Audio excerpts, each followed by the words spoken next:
diferentes culturas. A gente viu no capítulo 8, quando Jesus teve, através da vida de Felipe, encontro lá com o eunuco.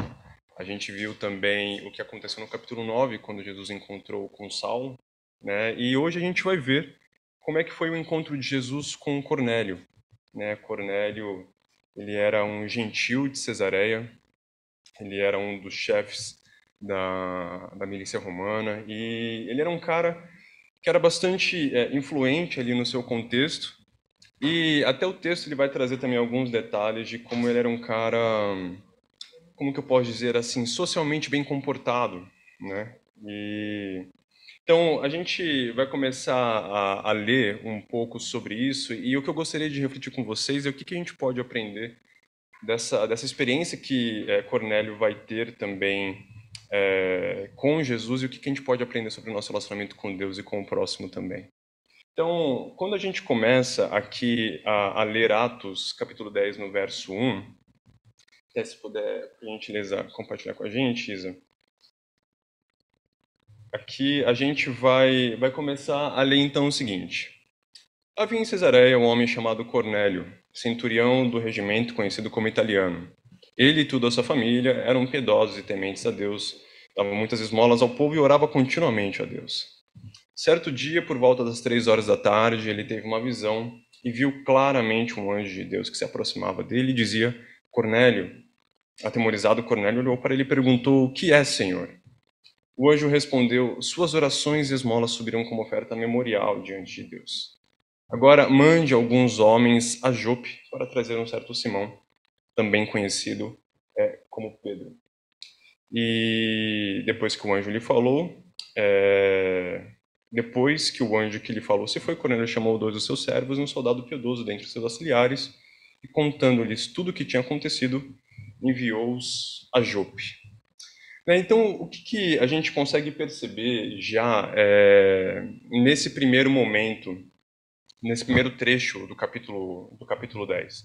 O que a gente percebe aqui, e também o que a gente vem visto em todo o livro de Atos, é que o nosso encontro com Deus, ele é, antes de mais nada, uma iniciativa de Deus.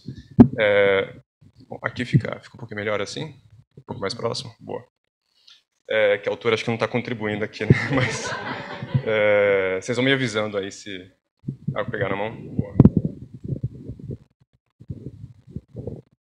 Não, perfeito. Vocês vão me avisando aí se tiver melhor ou pior, tá bom? Então, a gente vê que esse processo de conversão, esse nosso relacionamento com Deus, ele é, antes de mais nada, uma iniciativa do próprio Deus. Né? E por que isso é tão importante? Por que isso é tão impactante? Porque eu não sei vocês, mas eu mesmo já tive várias vezes a sensação de que talvez Deus ele não estivesse, isso dependia um pouco do momento da minha vida, tão interessado em se relacionar comigo, né? E por que disso? Porque às vezes as circunstâncias da minha vida elas estavam tão, sabe, quando aquele momento tão difícil, tão turbulento, assim, que você fala, meu, não é possível que Deus queira se relacionar comigo. Eu não estou nem conseguindo, digamos assim, orar direito. Parece que eu oro, parece que eu estou falando sozinho, né? Parece que Deus ele não está interessado realmente em se relacionar comigo. E é interessante como, assim, isso não poderia estar mais longe da verdade, né? Porque eu digo assim, por mim mesmo, sabe quando é que você tem aquelas sensações de que, puxa, você está buscando a Deus e você está querendo falar com Deus e nada acontece, né? Você não se sente ouvido, você se sente sozinho muitas vezes. Na verdade, até algo tão maravilhoso é que até mesmo essa sensação de ausência de Deus na nossa vida, esse sentimento de vazio, é um sinal da presença dele em nós, né? Porque nós não seríamos capazes de desejar a Deus, nós não seríamos capazes de buscarmos a Deus por nossas próprias forças. Então, até mesmo esse sentimento de vazio que muitas vezes fica pela ausência de Deus é justamente um sinal da presença dele em nossas vidas.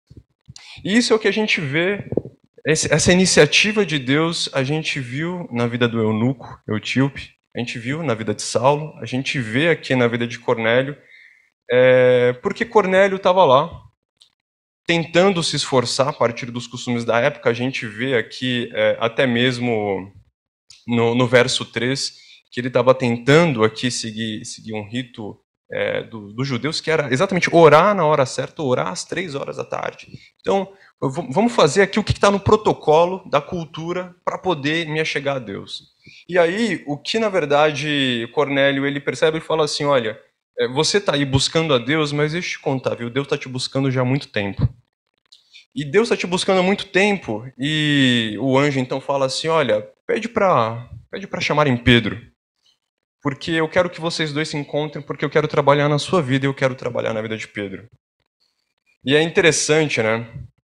Por que Deus pede para que chamem a Pedro, que está lá em Jope, enquanto que o Cornélio está aqui em Cesareia? Imagina aí que Pedro está a mais ou menos 50 quilômetros de distância, está falando aí mais ou menos de uma viagem, ida e volta, né, para poder encontrar com Cornélio, sendo que a gente acabou de ver no final do capítulo 8 que, pô, Deus tinha falado para Felipe, vai lá no deserto, que você vai encontrar com alguém que você vai ser instrumento nas minhas mãos, e até o verso 8, o capítulo 8, ele termina de que Felipe estava indo para Cesareia. Então, pô, tinha alguém muito mais perto de Cornélio do que Pedro, que era o próprio Felipe. Felipe, ele já foi um instrumento nas mãos de Deus, assim, tremendo, e a gente viu até mesmo quando o Cássio compartilhou, esse alinhamento da compreensão de Felipe com a de Deus, de que ele estava ali, né, obediente, temente a Deus, disposto ali para agir conforme Deus fosse orientando. E a gente percebe que o motivo de Deus estar pedindo para que Pedro fosse falar com Cornélio é porque não só Deus queria trabalhar na vida de Cornélio, mas na de Pedro também. Né? E isso é uma coisa que eu gostaria também de estar refletindo com vocês o que é que Pedro também precisava aprender aqui nessa interação com Cornélio. Então, antes da gente continuar até um pouco a leitura do texto, queria que vocês, junto comigo, a gente reparasse em como é que a Bíblia ela dá uma introduzida no personagem do Cornélio. Né? Então, o que está falando? Fala assim, olha, o Cornélio ele era um cara bacana. Olha, ele, apesar de ser um cara, digamos assim, com um alto prestígio naquela época, o cara liderava um exército de 100 homens do Império Romano, o cara tinha um certo prestígio, mas não só isso. Ele e sua família toda, eles eram tementes e piedosos, né? Eles também davam esmolas ao povo. Então, era um cidadão muito bem comportado. E aí, o que a gente imagina desse cidadão muito bem comportado, né? Quando a gente vê o contraste de Saulo, e aí a gente vê aquele cara que também, aos olhos da tradição da época, era um cara extremamente reto, era um cara extremamente focado, era um cara exemplar, mas perseguia, né, os cristãos da época, mandava matar. E aí a gente fala assim, nossa, esse cara precisa de Jesus. Né? Realmente Saulo, como até ele se apresenta como o maior dos pecadores, esse cara não tem dúvida de que ele precisa de Jesus. Mas Cornélio, pô, Cornélio, o cara já tem um certo status. O cara já é bacana, é piedoso, é temente, dá grana para os pobres. Ah, esse cara tá quase lá, né? E aí aqui a mensagem que a gente percebe de Deus falando para ele, assim como Jesus conversou com Nicodemos, cara, você precisa nascer de novo. Você não precisa de um polimento, né, aí na tua vida. Digamos assim, você tem os 90% completo, deixa agora eu me introduzir como os 10% restante do que está te faltando. Você tem tudo aí, só te faltava eu. Né? E aí, na verdade, a gente vê que tanto Saulo, né, aquele que perseguia os cristãos, como Cornélio, eles são colocados sobre a mesma necessidade. É como, na verdade, está lá em Hebreus também, de que Jesus mesmo fez em si um novo homem. Né? Porque ele coloca todo mundo sobre a mesma necessidade. Desde o cara mais bacana, socialmente falando, do cara que perseguia os cristãos, colocava ele sobre a necessidade de que vocês precisam conhecer a Deus e nascer de novo. Né? Então aqui, quando a gente vê aqui o texto ele contando sobre como que foi essa ida até dos servos de Cornélio até Jope, então a gente continua vendo aí no verso 9. No verso 9, então, o texto diz pra gente: no dia seguinte, por volta do meio-dia, enquanto eles viajavam e se aproximavam da cidade, Pedro subiu ao terraço para orar. Tendo fome, queria comer. Enquanto a refeição estava sendo preparada, caiu em êxtase. viu o céu aberto e algo semelhante a um grande lençol que descia a terra preso pelas 4 pontas, contendo toda espécie de quadrúpedes, bem como de répteis da terra e aves do céu. Então uma voz lhe disse: Levanta-te, Pedro, mate e coma. Mas Pedro respondeu: De modo nenhum, Senhor, jamais comi algo impuro ou imundo. E a voz lhe falou pela segunda vez: Não chame impuro ao que Deus purificou. Isso aconteceu 3 vezes e em seguida o lençol foi recolhido ao céu. E aqui é interessante o que a gente vai acabar percebendo, esse contraste da postura de Cornélio com a postura de Pedro. Você se lembra que lá no início do capítulo, quando o anjo foi falar com Cornélio, no verso 4, então o anjo falou assim: Cornélio, e aí o Cornélio respondeu: O que é, Senhor? E aí Deus vai falar com Pedro. Ele fala assim: Pedro, levanta-te, mate e coma. E aí ele responde: Não, Senhor, de modo algum. É interessante, né? Aquele cara que era um dos líderes da igreja, andou com Jesus de perto. O cara estava ali sempre influenciando, um grande evangelista, mas a disposição dele ao ouvir alguma instrução de Deus, não, Senhor, de modo algum. Quando Cornélio ele fala: Que é, Senhor? E que postura, né? O cara que nunca, não havia conhecido a Deus, não tinha, digamos assim, as credenciais para conhecer a Deus, porque era gentil, não era judeu. Ele está com o coração muito mais disposto, muito mais quebrantado diante de Deus do que o do próprio Pedro aqui. E é interessante como a gente começa a pensar sobre a nossa própria disposição, né? Porque eu imagino, eu não tenho completa certeza, mas eu imagino que eu e você, a gente não vive tendo visões como essas, né? De um anjo chegando, né? De cair em êxtase e aí ver um lençol, né? Vindo do céu, e aí apareceu alguns quadrúpedes e uma voz fala para você: olha, mate e coma. Eu acho que assim, isso não é muito comum.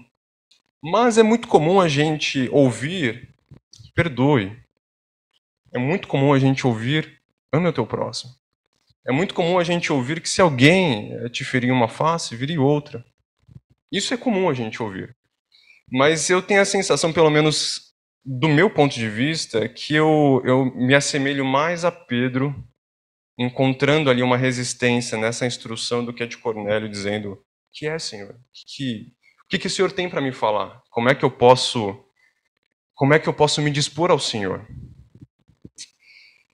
E é interessante como Pedro ele tem essa característica, né? E até mesmo aqui, como Pedro negou ao Senhor 3 vezes, o Senhor perguntou: Pedro, tu me ama 3 vezes? E aqui a visão aconteceu por 3 vezes, porque Pedro assim tem que insistir, né?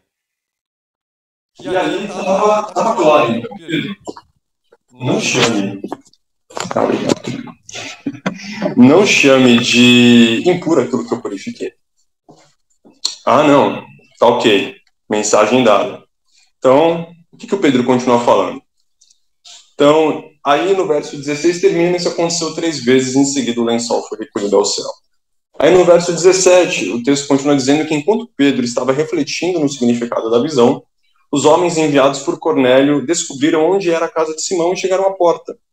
Chamando, perguntaram se ali estava hospedado Simão, conhecido como Pedro, e enquanto Pedro ainda estava pensando na visão, o Espírito lhe disse: Simão, 3 homens estão procurando por você. Portanto, levante-se e desça. Não hesite em ir com eles, pois eu os enviei. Aí Pedro desceu e disse aos homens: Eu sou quem vocês estão procurando. Por que motivo vocês vieram?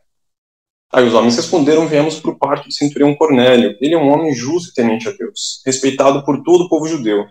Um santo anjo lhe disse que o chamasse à sua casa para que ele ouça o que você tem para dizer.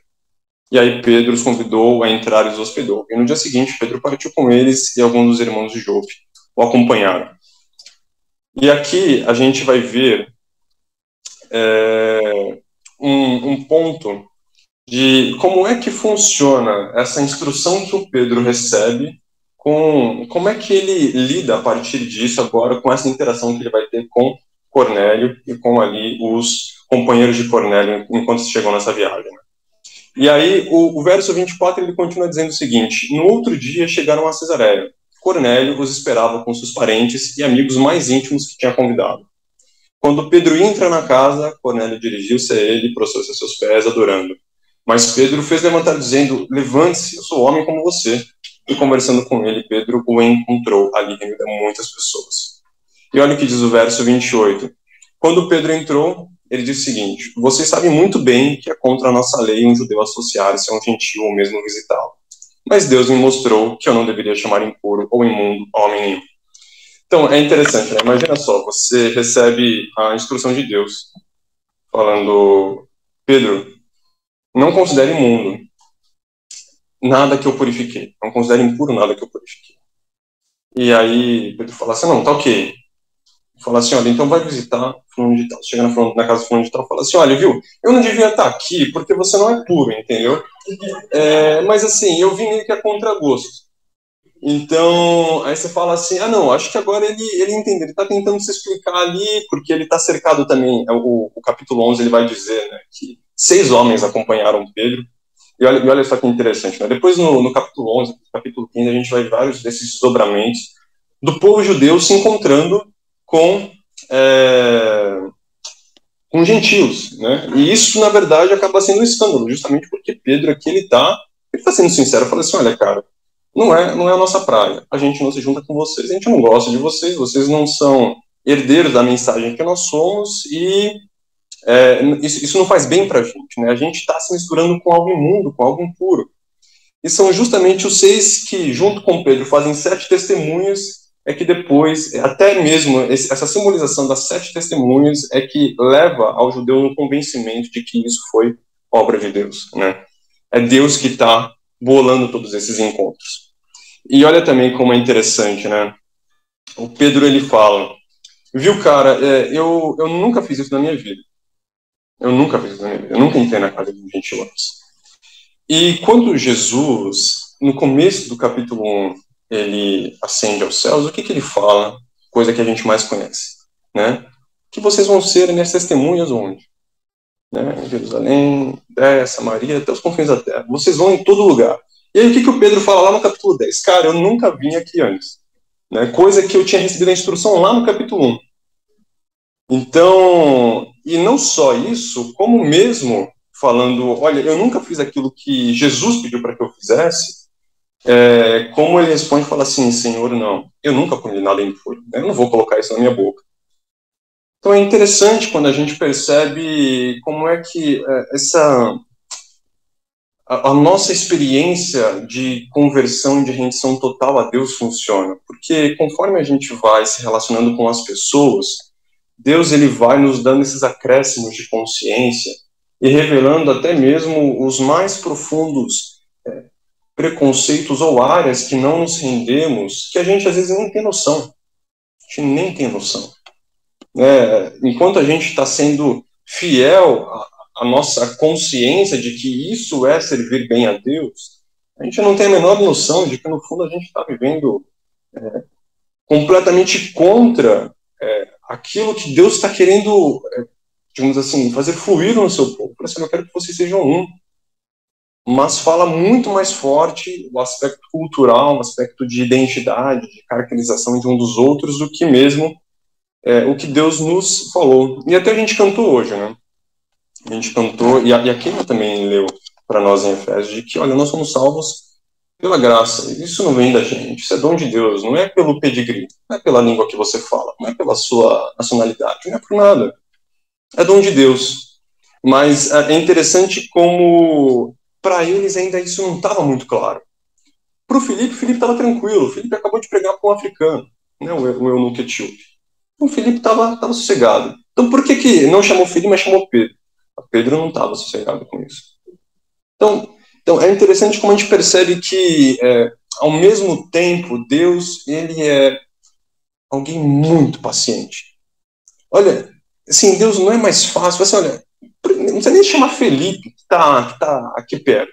Pede pro anjo falar já, e vamos agilizar esse negócio de Cornélio aí, entendeu? Não tem tempo para perder, né? Tem muita coisa para fazer, já fala pro anjo aí o que Cornélio precisa saber para ele já começar a ser uma influência ali no Império Romano. Não, você não quer falar através do anjo? Tudo bem, o anjo não vai fazer aquele anúncio da palavra. Chama Felipe, então vamos agilizar isso. Não, fica tranquilo. Chama Pedro. Chama Pedro. Vamos fazer aqui as coisas com calma, né? Vamos colocar aqui os pingos nos is, né? Então é até interessante.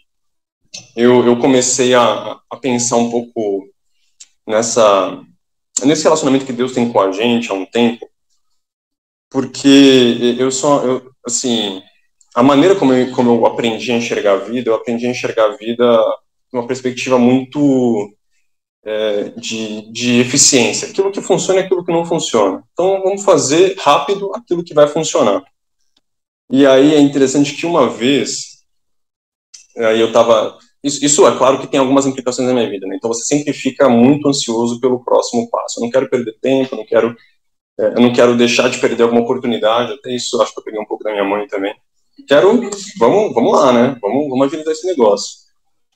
E aí, teve uma vez que eu ouvi uma música que, embora já tendo ouvido esse conceito várias vezes em mensagens, em exposições bíblicas, até mesmo no texto, nunca gerou esse gatilho que parece que gerou também aqui na vida de Pedro, né? E essa música, traduzida, ela diria mais assim: que Deus poderia nos salvar em um segundo, mas ao invés disso, ele nos enviou o seu Filho. E aí, aquilo para mim ficou tão forte, que eu falei assim, nossa, é verdade, né? Pô, o Senhor, assim, podia ter finalizado tudo isso. Mas não, mas aí envia Jesus. Não, mas para enviar Jesus, então, putz, conta a história. E aí vai lá, tem todo um povo que sai do cativeiro e tal. E aí passou um período ali sem ouvir a voz de Deus, entendeu? A gente está aqui hoje já, sei lá, 5.000 anos de história para mais, assim, se relacionando com Deus enquanto Deus podia ter feito isso no salário de Deus, né? Então, quando um dia para Deus é como 1.000 anos, não, é como um dia, porque realmente, assim, a sensação que a gente tem de urgência das coisas, de eficiência, assim, é um ponto de vista completamente diferente do que Deus tem para nós. Bom, e aí, como é que continua aqui essa conversa de Pedro com Cornélio? Então, Pedro falou assim, olha, só para te avisar, isso aqui não é comum para mim, eu não devia estar aqui, mas, olha, dado que Deus me mostrou que eu não deveria chamar impuro ou imundo a nenhum homem, por isso, quando eu fui procurado, eu vim sem qualquer objeção. Agora, pode perguntar por que você pediu para me chamar? Aí o Cornélio, claro, há 4 dias, eu estava na minha casa orando a esta hora, às 3 horas da tarde, de repente, colocou-se diante de mim um homem com roupas resplandecentes. Disse Cornélio, Deus ouviu sua oração e lembrou-se de suas esmolas. Mande buscar em Jope a Simão, chamado Pedro. Ele está hospedado na casa de Simão, o curtidor de couro que mora perto do mar. E assim, mandei buscar-te imediatamente. E foi bom que tenhas vindo. Agora estamos todos aqui na presença de Deus para ouvir tudo que o Senhor te mandou dizermos. E aí, Pedro, ele continua lá no verso 34. E aí Pedro começou a falar, agora eu percebo verdadeiramente que Deus não trata as pessoas com parcialidade. Ele não tinha percebido isso na visão. Agora ele percebeu. Mas é interessante esse relacionamento que às vezes a gente fala assim também com Deus. Agora eu entendi. Agora você entendeu? Agora eu entendi. E aí ele fala assim, agora eu entendi. Mas aí a gente vai continuar no texto e vai perceber que depois, de fato, ele entendeu. Mas, sabe, esses acréscimos de consciência que a gente vai dizer, Deus, entendi. Então, Pedro continua dizendo no verso 35, mas de todas as nações aceita todo aquele que o teme e faz o que é justo. E aí, então, aqui Pedro começa a pregar dizendo que vocês conhecem a mensagem enviada por Deus ao povo de Israel, que fala das boas novas de paz por meio de Jesus Cristo, Senhor de todos. Sabem o que aconteceu em toda a Judéia, começando na Galiléia, depois do batismo que João pregou, como Deus ungiu a Jesus de Nazaré com o Espírito Santo e poder, e como ele andou por toda parte, fazendo bem e curando todos os oprimidos pelo diabo, porque Deus estava com ele. E é interessante que aqui o Pedro vai continuar dizendo que nós somos testemunhas de tudo o que ele fez na terra dos judeus e em Jerusalém, onde o mataram, suspendendo-o no madeiro. Deus, porém, o ressuscitou no 3º dia e fez que ele fosse visto, não por todo o povo, mas por testemunhas que designaram de antemão, por nós que comemos e bebemos com ele depois que ressuscitou dos mortos. E ele nos mandou pregar ao povo e testemunhar que este é aquele a quem Deus constituiu os juízes vivos e mortos. todos os profetas são testemunhos dele de quem todo aquele que nele crê recebe o perdão dos pecados mediante o seu nome. E olha que interessante no verso 44. Enquanto Pedro ainda estava falando essas palavras, o Espírito Santo desceu sobre todos os que ouviam a mensagem. E os judeus convertidos que vieram com Pedro, os outros 6, eles ficaram admirados de que o dom do Espírito Santo fosse derramado até sobre os gentios, pois os ouviam falando em línguas, exaltando a Deus. E a seguir Pedro disse: olha, pode alguém negar a água impedindo que eles sejam batizados? Eles receberam o Espírito Santo como nós. Então ordenou que fossem batizados em nome de Jesus Cristo. Depois pediram a Pedro que ficasse com eles alguns dias. E olha aqui que interessante, né? Pedro, ele tinha aqui uma mensagem muito diferente para esse povo do que ele teve no começo da igreja, quando ele fez aquele discurso que houveram ali a conversão de milhares de homens, né, em que era uma pregação muito mais forte, muito mais de denúncia do que foi feito com Jesus, né, de como os judeus se rejeitaram a Jesus, e aqui ele passa a mensagem assim: olha, Jesus é o Filho de Deus, ele morreu por mim e por você, ele ascendeu aos céus, e agora ele está vivo, está aqui entre nós. E aí isso foi o suficiente para que o Espírito Santo descesse ali sobre todos eles. É interessante que no capítulo 11, quando Pedro vai explicar tudo isso que aconteceu para os seus colegas judeus, e os caras também ficaram muito incomodados. Mas como assim vocês foram na casa de um gentio? Como é que vocês se misturaram com esse povo? E aí o Pedro fala assim: como é que a gente podia negar, sendo que aconteceu com eles exatamente o que aconteceu com a gente, quando a gente ouviu a palavra de Deus, e o Espírito Santo veio sobre nós, e eles também começaram a falar em línguas. Como é que a gente pode negar isso? E é interessante que como é que a gente encara esses sinais que a conversão gera na comunidade, né, de exaltar a Deus, glorificar a Deus e falar em línguas? Porque Jesus e o Espírito Santo de Deus veio sobre o eunuco não falou em línguas, veio sobre Saulo não falou em línguas, mas veio sobre aqui os gentios, né? E é interessante como Pedro, ele fala que, olha, quando ele vai contar para os seus amigos judeus, fala assim: olha, aí eu percebi verdadeiramente que Deus, ele está tratando aos gentios da mesma forma como ele tratou a nós. E aí, aquele preconceito estrutural, étnico e cultural que Pedro tinha, e todos os judeus tinham, de que eles eram os eleitos por Deus, o povo eleito por Deus, ali aquilo não tinha mais tanta força dentro de Pedro como tinha antes. E é interessante, assim, quando a gente pensa nessa experiência de Pedro, junto com o que a gente conversou no início, que a iniciativa do relacionamento que nós temos com Deus é uma iniciativa de Deus, isso ajuda a gente a encarar essa dinâmica de arrependimento e crer no Evangelho, como até Marcos coloca no início do seu Evangelho, com uma perspectiva totalmente diferente, porque algo que pode gerar essa sensação ou de fracasso, ou de frustração, do tipo: nossa, até agora eu não entendi, nossa, até agora eu estou aqui orando por Deus para me libertar de um pecado, para me libertar de uma forma de enxergar a vida, e até agora não vai, e você vai, assim, a gente acaba sendo um pouco desmotivado por essa dinâmica do já e ainda não da fé cristã, né? Nós já somos salvos, mas a gente vive ainda em constante luta com várias questões, né, que eu tenho certeza que cada um de nós aqui tem essas questões mais pessoais que abalam a nossa fé. Mas é justamente porque a gente percebe que é uma iniciativa de Deus, todo esse relacionamento que Ele tem conosco, é que a gente pode encarar isso com confiança e esperança de que Ele é o maior interessado nessa nossa redenção. E veja que não é porque Pedro tinha esse preconceito estrutural que ele deixou de ser usado por Deus em tantos momentos, né, de liderar a igreja, de ser uma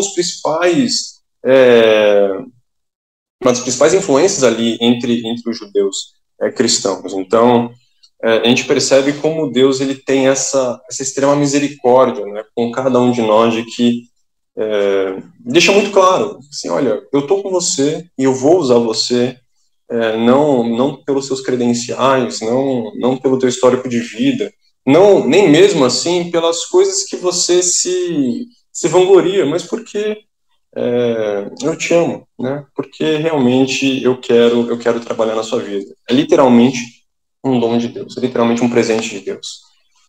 E é até interessante quando a gente percebe que, olha, acho que isso aqui faz até sentido pro contexto judaico e talvez até pro contexto de algumas culturas, onde existe esse nacionalismo mais forte, onde existe, assim, digamos assim, um preconceito estrutural mais bem estabelecido. No Brasil como até em todo mundo, né, a gente está acostumado a ter essa diversidade étnica e cultural. Então, acho que isso aqui não é mensagem muito para nós.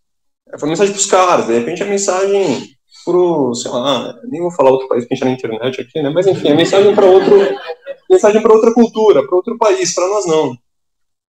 E olha, e uma das coisas assim que eu tenho experimentado na minha própria vida é como essa questão de preconceito estrutural, ela é muito mais forte, é muito mais séria, é muito mais sutil do que a gente consegue perceber. Eu percebo isso por mim mesmo, porque, bom, agora na verdade, assim, eu imagino que nos últimos 2, 3 anos, especialmente com a pandemia, deu um boom dentro do mundo corporativo sobre o tema de diversidade, de inclusão, né, e agora a gente fala sobre diversos tipos de inclusão e diversidade, né, até talvez uns 40, 50 anos atrás, o tema que era mais debatido era a a inclusão digamos assim, a equalidade de gêneros, né? Porque não havia, por exemplo, mulheres dentro de boards ou de administrações de grandes empresas, né? Então havia, por exemplo, esse teto de vidro, que isso foi já muito discutido na literatura, já foi muito discutido por várias pessoas e hoje isso já deixa de ser um caso, né? E agora, mais ou menos, né? Porque tem algumas empresas, por exemplo, que vira métrica, né? Participação de mulheres no nível de gestão para cima, né? E isso é uma coisa importante porque bom, enfim, eu tô explicando demais aqui um negócio corporativo, mas enfim, o que importa é que a gente percebe uma ascensão, até mesmo o mercado enxergando como é importante uma empresa ela ter diversidade étnica, diversidade cultural, né, por ter estrangeiros dentro dela, diversidade de gênero, diversidade de várias coisas. E eu falo para mim mesmo, como isso muitas vezes gera algumas resistências, especialmente quando a gente vai tratar de grupos extremamente minoritários, né? De grupos e aí grupos minoritários não entendem essa mulher. Muitas vezes eu não sei se vocês já ouviram as semiologias que elas continuam a crescer cada dia, né? Se eu não me engano, acho que é LGBTQIA+, ou QIAS, não sei, já aumentou bastante assim. E eu percebo assim, olha, como isso aqui é um desafio para a minha própria vida, de você realmente é, de você realmente perder alguns preconceitos estruturais que muitas vezes a gente tem na nossa sociedade. E é interessante que hoje é mais fácil da gente perceber isso do que alguns anos atrás, porque hoje o Brasil cada vez mais tem ficado polarizado, né, especialmente por questões políticas, por questões ideológicas, e as polarizações elas nos ajudam a perceber alguns preconceitos estruturais que a gente tem. Né? Eu não sei como que é no seu almoço de domingo, quando tem, inclusive, aquela conversa extremamente polarizada, extremamente de direita e esquerda. Mas assim, é claro que muitas vezes a gente não leva isso tão a ferro e fogo do tipo, o cara que tem uma perspectiva ideológica totalmente oposta à minha, de identificação de gênero, essas coisas, e esse cara não merece ser salvo, como de repente era o apelo dos judeus para os gentios. Eu não vou me misturar com esses caras. Mas, como que eu poderia colocar? Qual que é a nossa expectativa, o nosso entusiasmo em pregar a palavra de Deus para alguém que é exatamente o nosso perfil cultural, o nosso fit cultural, e qual que é o nosso entusiasmo de pregarmos a palavra de Deus para um perfil cultural extremamente oposto do que o nosso, seja de um ponto de vista ideológico, de um ponto de vista político, porque parece que a gente consegue colocar um pouco mais de esforço, né? Tanto é que aqui Pedro Ele recebeu a instrução no capítulo 1 de que ele deveria ir por todo mundo, e Pedro ele nunca saiu da sua redoma, né? E a mensagem era clara, você tem que falar para todo mundo isso. Então é interessante como que essa dinâmica da fé, de que a gente vai ter esses acréscimos de consciência, isso vai realmente transformando o nosso coração, né? De que Deus ele está interessado em salvar todos os povos, né? E inclusive nós somos parte do universo preconceituoso dos judeus naquela época. Não é a história do Cornélio. Pô, quando ele fala que Cornélio não devia estar aqui com vocês, Pedro falaria, viu, brasileirada, eu não devia estar aqui com vocês, entendeu? Nós somos um universo que sofre esse preconceito que Pedro tinha com Cornélio. Então não é uma coisa tão distante assim. E para finalizar, eu gostaria de dividir com vocês duas reflexões com base nisso que a gente conversou. Sendo a primeira delas, o que nós temos chamado de impuro, aquilo que Deus já purificou? Seja esse grupo étnico ou esse grupo ideológico totalmente antagônico do nosso. Mas não só os outros, mas inclusive nós mesmos. Eu não sei se você já teve a sensação de você passar por isso, você te conversar ou conversar com alguém que a pessoa ela perde completamente o amor por si mesmo, né? Dizendo Deus ele não poderia se interessar por mim, Deus não poderia me amar, Deus não poderia realmente, sei lá, trabalhar na minha vida e qualquer coisa, porque eu não sou merecedora do amor de Deus. Porque muitas vezes a gente se coloca como esse algo impuro que Deus já purificou e que Deus quer trabalhar também. E a segunda reflexão também que eu gostaria de pensar com vocês é que qual tem sido a nossa disposição diante de Deus de sermos impactados por pessoas com perfis completamente distintos dos nossos em áreas que a gente ainda não se rendeu a Cristo. Porque aqui tem dois pontos nessa pergunta. A pergunta, um deles, que é um pouco mais implícito, é se a gente consegue perceber que nós temos áreas que nós ainda não nos rendemos a Cristo completamente. Será que a gente consegue perceber, ou até mesmo ter coragem de admitir isso?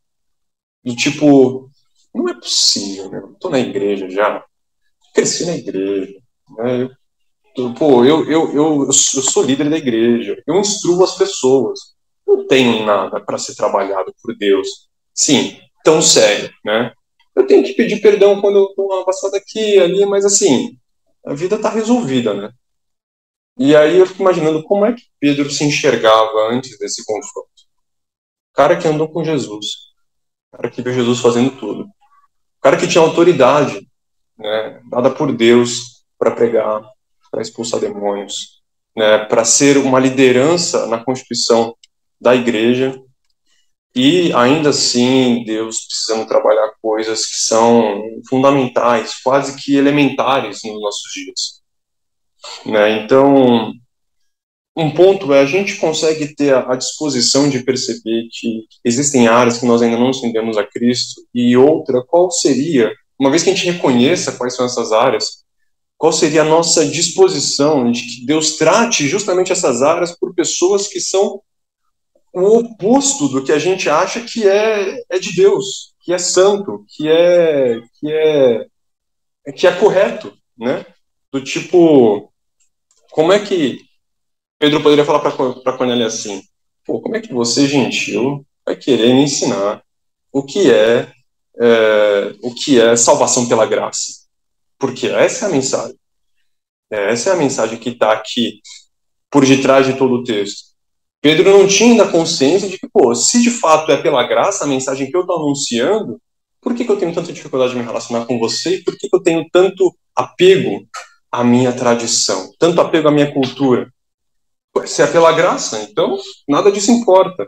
Mas se de fato eu tenho uma dificuldade com você, é porque ainda isso não ficou claro para mim.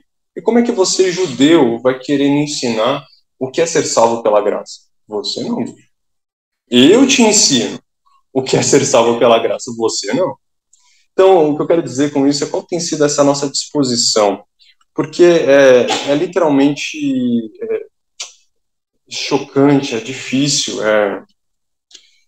até a gente falar assim, poxa, mas se eu tiver que admitir isso, parece ser tanto um retrocesso, né? De tanto que eu já caminhei com Deus, não é possível, né, que eu esteja tão defasado assim. E aí volta naquele primeiro ponto de que Deus é o maior interessado no nosso relacionamento com Ele. E isso nos permite enxergarmos esses confrontos com esperança, e não com esse pesar, ou essa frustração, ou até aquele desânimo de, não, então, pô, se isso aqui eu tenho que trabalhar, então deixa quieto, então vamos parar já com isso. Mas não, é com esperança, porque Deus é o maior interessado no nosso relacionamento, e Ele mesmo falou pra gente, não existe nada, nada, nem potestagem, nem principados, nem nada. Nada, nem mesmo você, o teu pecado, vai me separar de ti. Né? Nada vai separar de você, porque eu te comprei, eu sou o teu pai, né? E nada, de fato, vai nos separar do amor de Deus que está em Cristo Jesus. Amém? Então vamos orar. Senhor, muito obrigado, Deus, por este tempo. Obrigado, Senhor, também pela tua mensagem. Obrigado, Senhor, por nos falar, por nos confrontar. Obrigado, Senhor, também por trabalhar em nossos corações e por não desistir de nós, mas por continuar transformando as nossas vidas e nos dando esses acréscimos de consciência para que a gente continue se rendendo a Ti. Pedimos, por favor, que o Senhor continue a nos fazer enxergar todas as áreas em que ainda nós não nos rendemos a Ti, para que só o Senhor seja glorificado, para que só o Senhor seja exaltado e o Seu nome, Deus, seja proclamado em toda a terra. Nós te agradecemos pela vida de cada um e pedimos para que o Senhor continue trabalhando em nós, na nossa unidade, no fortalecimento da nossa comunidade local também. Nós te agradecemos e oramos em nome de Jesus. Amém.